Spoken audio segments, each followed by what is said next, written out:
ఒక చిన్న గ్రామంలో అర్జున్ అనే అబ్బాయి ఉండేవాడు. అర్జున్ చాలా నిశ్శబ్దంగా ఉండేవాడు. ఎక్కువగా ఎవరితోనూ మాట్లాడేవాడు కాదు.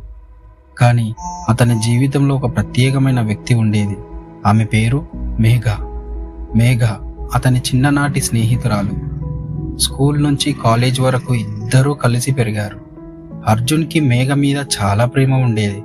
కానీ అతను ఆ విషయం ఎప్పుడూ చెప్పలేదు. ఎందుకంటే అతనికి ఒక భయం ఉండేది. చెప్పిన తర్వాత మన స్నేహం ఎక్కడ విడిపోతుందో అని. రోజులు గడిచాయి, సంవత్సరాలు గడిచాయి.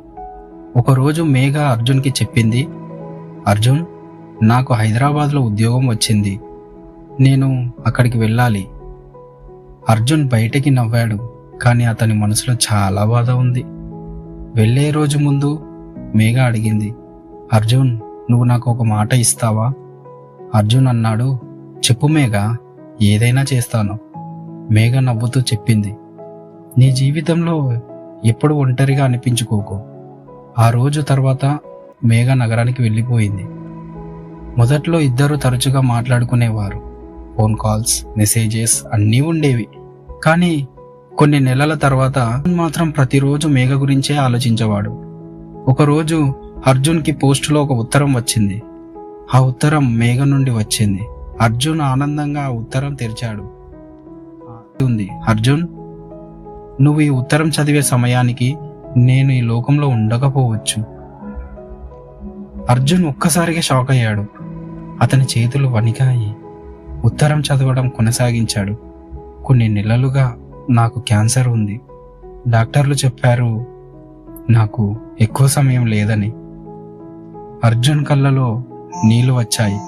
ఉత్తరంలో ఇంకో మాట ఉంది, అర్జున్, నాకు ఒక సందేహం ఉండేది. నువ్వు నన్ను ప్రేమించావా? అర్జున్ హృదయం పలికిపోయింది. చివరగా మేఘ ఇలా రాసింది, నువ్వు నిజంగా నన్ను ప్రేమించి ఉంటే నేను లేకపోయినా నువ్వు సంతోషంగా జీవించు. ఎందుకంటే నువ్వు నవ్వుతూ ఉంటే ఎక్కడో నేను ప్రశాంతంగా ఉంటాను. అర్జున్ ఆ ఉత్తరం మూసేశాడు. ఆకాశం వైపు చూసి నెమ్మదిగా అన్నాడు, మేఘ, నేను నిన్ను చాలా ప్రేమించాను. కానీ చెప్పడానికి ఆలస్యమైంది. ఆ రోజు నుంచి అర్జున్ ఒక నిర్ణయం తీసుకున్నాడు. జీవితంలో మన భావాలను ఎప్పుడూ ఆలస్యం చేయకూడదు అని.